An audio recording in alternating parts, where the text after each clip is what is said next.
ಇವಾಗ ದಿನ ನಾನು ಹೆಂಗೆ ನನ್ನ ಲೈಫ್ನ ಲೀಡ್ ಮಾಡ್ತೀನಿ, ಯಾವ ಥರ ಶಿಸ್ತಿಂದ ನಾನು ಇರ್ತೀನಿ. ಬಿಕಾಸ್ ಎನಿ ಸಕ್ಸಸ್ಫುಲ್ ಪರ್ಸನ್ ನೀವು ನೋಡಿ ಅವ್ರ ಲೈಫಲ್ಲಿ ಶಿಸ್ತು ಅನ್ನೋದಿರುತ್ತೆ.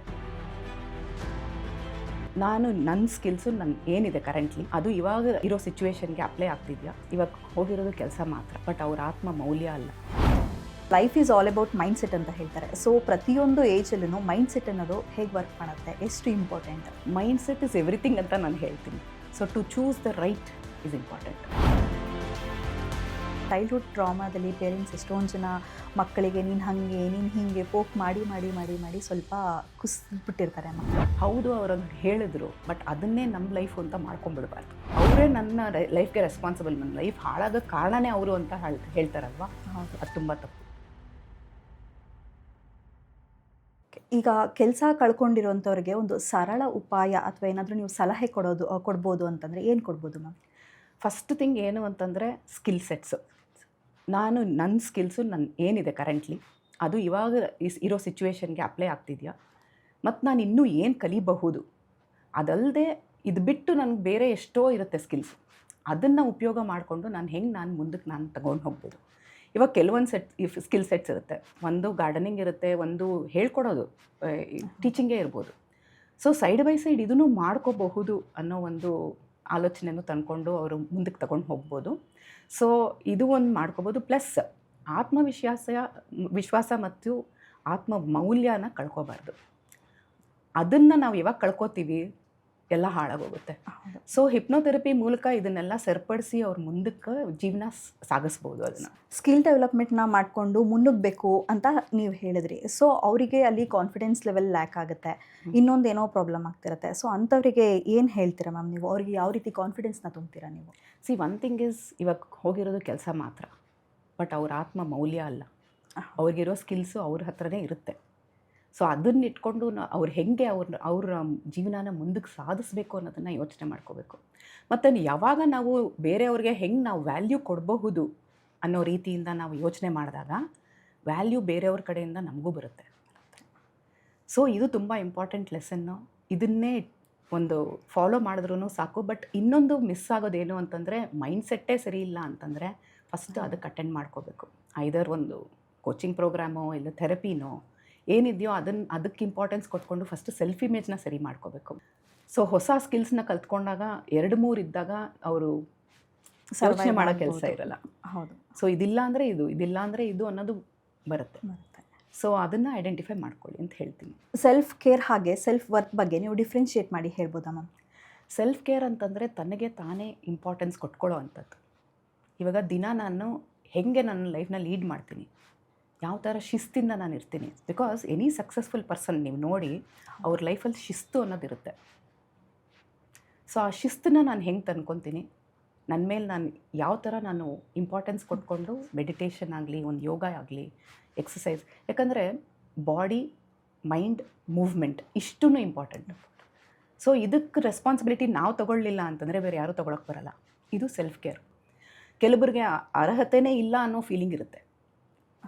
ಒಂದು ಎಕ್ಸಾಂಪಲ್ ಕೊಡಬೇಕು ಅಂತಂದರೆ, ಹೆಂಗಸರಿಗೆ ನಾರ್ಮಲಿ ಏನು ನೋಡಿರ್ತಾರೆ, ಇದರಿಂದ ನಾನು ಮುಂದಕ್ಕೆ ಹೋಗಬಾರ್ದು, ಅದನ್ನೇ ನೋಡಿರ್ತಾರೆ. ಎಲ್ಲರಿಗೂ ಒಂದೊಂದು ಬೌಂಡ್ರೀಸ್ ಇರುತ್ತೆ. ಸೊ ಇಷ್ಟೇ ನಾನು ಮಾಡೋಕ್ಕಾಗೋದು ಅಂತ ಹೇಳಿ ಅವ್ರದ್ದು ಸೆಲ್ಫ್ ವರ್ತ್ನೇ ಕಮ್ಮಿ ಮಾಡ್ಕೊಂಡ್ಬಿಟ್ಟಿರ್ತಾರೆ ತಾನಾಗ್ತಾರೆ. Ma'am, life is all about mind set ಅಂತ ಹೇಳ್ತಾರೆ. ಸೊ ಪ್ರತಿಯೊಂದು ಏಜಲ್ಲೂ ಮೈಂಡ್ ಸೆಟ್ ಅನ್ನೋದು ಹೇಗೆ ವರ್ಕ್ ಮಾಡುತ್ತೆ, ಎಷ್ಟು important? Mind set is everything ಅಂತ ನಾನು ಹೇಳ್ತೀನಿ. ಸೊ ಮೈಂಡ್ ಸೆಟ್ಟು ಅವ್ರು ಚಿಕ್ಕವಾಗಿರಬೇಕಾದ್ರೆ ಅವ್ರು ಹೆಂಗೆ ಯಾವ ವಾತಾವರಣದಲ್ಲಿ ಬೆಳೀತಾರೆ ಅದು ಇಂಪಾರ್ಟೆಂಟು. ಹೌದು. ಸೊ ಪೇರೆಂಟ್ಸೂ they have to be very conscious. ಸುಮ್ಮನೆ ಒಂದು ಮಗು ಬಂತು ಅಂತಂದರೆ ಅದನ್ನು ಹೆಂಗೆ ಅಂದರೆ ಹಂಗೆ ಬೆಳೆಸೋಕ್ಕಾಗಲ್ಲ. ಆ್ಯಸ್ ಕಾನ್ಷಿಯಸ್ ಪೇರೆಂಟ್ಸ್ ನಾವು ಆ ಚೈಲ್ಡ್ನ ಹೆಂಗೆ ನಾವು ಬೆಳೆಸಬೇಕು, ಹೆಂಗೆ ಆ ಚೈಲ್ಡ್ನ ಕಾನ್ಫಿಡೆನ್ಸಿಂದ ತುಂಬಬೇಕು, ಒಳ್ಳೆ ಮೈಂಡ್ಸೆಟ್ಟಿಂದ ತುಂಬಬೇಕು ಅನ್ನೋದನ್ನು ಫಸ್ಟು ಪೇರೆಂಟ್ಸ್ಗೂ ಅವೇರ್ನೆಸ್ ಇರಬೇಕು. ಅಲ್ಲಿಂದ ಮತ್ತೆ ಟೀನೇಜಿಗೆ ಬರ್ತಾರೆ. ಟೀನೇಜಿಗೆ ಬಂದಾಗ ನನ್ನ ಸುತ್ತಲೂ ಯಾರಿದ್ದಾರೆ, ನಾನೆಲ್ಲ ಕರೆಕ್ಟಾಗಿ ಮಾಡ್ತಿದ್ದೀನ. So to choose the right is important. Ma'am ನೀವು ಆಲ್ರೆಡಿ ಆಗಲೇ ಹೇಳಿದ್ರಿ ಚೈಲ್ಡ್ಹುಡ್ ಟ್ರಾಮಾ ಅನ್ನೋದಿರುತ್ತೆ ಅಂತ ಅಂದ್ಬಿಟ್ಟು. ಚೈಲ್ಡ್ಹುಡ್ ಟ್ರಾಮಾದಲ್ಲಿ ಪೇರೆಂಟ್ಸ್ ಎಷ್ಟೊಂದು ಜನ ಮಕ್ಕಳಿಗೆ ನೀನು ಹಾಗೆ ನೀನು ಹೀಗೆ ಪೋಕ್ ಮಾಡಿ ಮಾಡಿ ಮಾಡಿ ಮಾಡಿ ಸ್ವಲ್ಪ ಕುಸಿದ್ಬಿಟ್ಟಿರ್ತಾರೆ ಮಕ್ಕಳು. ಸೊ ನಿಮ್ಮ ಹಿಪ್ನೋಥೆರಪಿಸ್ಟ್ ಇದರಲ್ಲಿ ಹೇಗೆ ವರ್ಕ್ ಆಗುತ್ತೆ ಮ್ಯಾಮ್ ಅಂತ ಹೇಳಿದ್ರೆ ಅವ್ರನ್ನ ಆ ಚೈಲ್ಡ್ಹುಡ್ ಟ್ರಾಮಾಯಿಂದ ಹೊರಗೆ ತರ್ಬೋದಾ ಹಿಪ್ನೋಥೆರಪಿಯಲ್ಲಿ? ಡೆಫಿನೆಟಾಗಿ ತರ್ಬೋದು. See one thing is the meaning attach to it. ಏನು ಮೀನಿಂಗ್ ಅಟ್ಯಾಚ್ ಮಾಡ್ಕೋತೀರಾ ಆ ಟ್ರಾಮಾಗೆ ಅಂತ. ಹೌದು ಅವ್ರಂಗೆ ಹೇಳಿದ್ರು, ಬಟ್ ಅದನ್ನೇ ನಮ್ಮ ಲೈಫು ಅಂತ ಮಾಡ್ಕೊಂಬಿಡ್ಬಾರ್ದು. ಹೌದು. ಯಾರನ್ನ ನೀನು ರಾಜ ಅಥವಾ ರಾಣಿಯಾಗೆ ಕೂರಿಸಿದ್ಯಾ ತಲೆನಲ್ಲಿ ಅಂತ ಯೋಚನೆ ಮಾಡಬೇಕು. ಅಲ್ಲಿಂದ ಇಳಿಸಿ ನನಗೆ ನಾನೇ ರಾಜ, ನನಗೆ ನಾನೇ ರಾಣಿ ಅನ್ನೋದು ಒಂದು ಫೀಲಿಂಗ್ನ ತಂದ್ಕೋಬೇಕು. ಮತ್ತು ಎಲ್ಲರನ್ನೂ ಅವರೇ ನನ್ನ ಲೈಫ್ಗೆ ರೆಸ್ಪಾನ್ಸಿಬಲ್, ನನ್ನ ಲೈಫ್ ಹಾಳಾಗೋಕ್ಕೆ ಕಾರಣನೇ ಅವರು ಅಂತ ಹೇಳ್ತಾರಲ್ವ, ಅದು ತುಂಬ ತಪ್ಪು. ಹೌದು ಅವ್ರ ಬಿಹೇವಿಯರ್ ಹಂಗಿತ್ತು, ಬಟ್ ನಿನ್ನ ಬಿಹೇವಿಯರನ್ನು ನೀನು ಹೆಂಗೆ ಕಂಟ್ರೋಲಿಗೆ ತಗೋತೀಯಾ ಅನ್ನೋದನ್ನು ಹಿಪ್ನೋಥೆರಪಿ ಮೂಲಕ ನಾವು ಎಷ್ಟೋ ಮೊಡ್ಯಾಲಿಟೀಸ್ ಇರುತ್ತೆ, ಅದನ್ನು ಯೂಸ್ ಮಾಡಿ ಅವ್ರಿಗೆ ಒಂದು ಥೆರಪಿ ರೆಕಾರ್ಡಿಂಗ್ ಅಂತ ಕೊಡ್ತೀವಿ. ಓಕೆ. ಅದನ್ನು ಅವ್ರು 21 ದಿವಸ ಕೇಳಬೇಕು. ಕಸ್ಟಮೈಸ್ ಮಾಡ್ತೀವಿ, ಒಂದೊಂದು ಕ್ಲೈಂಟ್ಗೂ ಕಸ್ಟಮೈಸ್ ಮಾಡ್ತೀವಿ. ಅಂದರೆ ಸ್ಪೆಷಲಿ ನನ್ನ ಅಪ್ರೋಚ್ನಲ್ಲಿ which is rapid transformational therapy. So ಇದರೊಳಗೆ ನಾವು ಅದನ್ನು ಕಸ್ಟಮೈಸ್ ಮಾಡ್ತೀವಿ. ಆ ರೆಕಾರ್ಡಿಂಗ್ನೇ ಅವ್ರು ದಿನ ಕೇಳ್ಕೊಂಡಾಗ ಹೆಂಗನಾಗುತ್ತೆ, ಮೈಂಡ್ನ ಡೈರೆಕ್ಟ್ ಮಾಡ್ತಾ ಇರ್ತಾರೆ, ಹೌದು ನಾನು ಹೀಗೆ ಇರಬೇಕು ಅಂತ. ಸೊ ಆವಾಗ ಅವರು ಸೆಲ್ಫ್ ಲವ್ವೇ ಆಗಲಿ, ಸೆಲ್ಫ್ ವರ್ತ್ ಆಗಲಿ, ಸೆಲ್ಫ್ ಕಾನ್ಫಿಡೆನ್ಸ್ ಆಗಲಿ, ಸೆಲ್ಫ್ ಡೌಟ್ ಮತ್ತು ಅಬಂಡೆನ್ಸ್ ಮೈಂಡ್ಸೆಟ್. ಯಾಕಂದರೆ ಈಗ ಎಷ್ಟೋ ಜನಕ್ಕೆ ನನ್ನ ವರ್ತೇ ಅಲ್ಲ ಅಷ್ಟು ಹಣ ಸಂಪಾದಿಸೋಕ್ಕೆ ಅಂತ ಒಂದು ಫೀಲಿಂಗೂ ಇರುತ್ತೆ. ಹೌದು, ಎಷ್ಟೋ ಜನ ಹೇಳ್ತಾರೆ ನಮ್ಗೆ ಯಾಕಪ್ಪ ಅಷ್ಟೆಲ್ಲ ಅಷ್ಟು ದೊಡ್ಡ ಕನಸು ಯಾಕೆ ಅಂತ. ಸೊ ತಪ್ಪಿಲ್ಲ ಅದರೊಳಗೆ. ಯಾಕಂದರೆ ಚಿಕ್ಕವಾಗ ಏನು ಹೇಳ್ಕೊಟ್ಟಿರ್ತಾರೆ, it's greedy to have money, ಅಷ್ಟೊಂದೆಲ್ಲ ಇರಬಾರ್ದು ಅಂತ. ಬಟ್ ಕರೆಕ್ಟಾಗಿ ಮೈಂಡ್ಸೆಟ್ ಇಟ್ಕೊಂಡ್ರೆ it is good to have also. ಅದನ್ನು ಹೆಂಗೆ ನಾವು ಕರೆಕ್ಟಾಗಿ ಯೂಸ್ ಮಾಡ್ಕೋಬೇಕು ಅನ್ನೋದನ್ನು,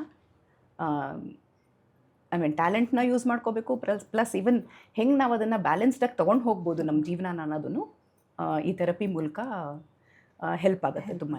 ಪ್ರತಿ ಎಂಡ್ ಕೂಡ ಒಂದು ಹೊಸ ಸ್ಟಾರ್ಟಪ್ಗೆ ಒಂದು ಹಾದಿ ಆಗುತ್ತೆ ಅಂತ ಅಂದ್ಬಿಟ್ಟು ಇವತ್ತು ಮೇಡಮ್ ನಮಗೆ ತಿಳಿಸ್ಕೊಟ್ಟಿದ್ದಾರೆ. ಹಾಗೆಯೇ ಹಿಪ್ನೋಥೆರಪಿಗೆ ಈ ಉದ್ಯೋಗ ಕಳ್ಕೊಂಡವ್ರಿಗೆ ಹೇಗೆ ಸಹಾಯ ಮಾಡುತ್ತೆ ಅಂತ ಅಂದ್ಬಿಟ್ಟು ಇವತ್ತು ತಿಳಿಸ್ಕೊಟ್ಟಿದ್ದಾರೆ.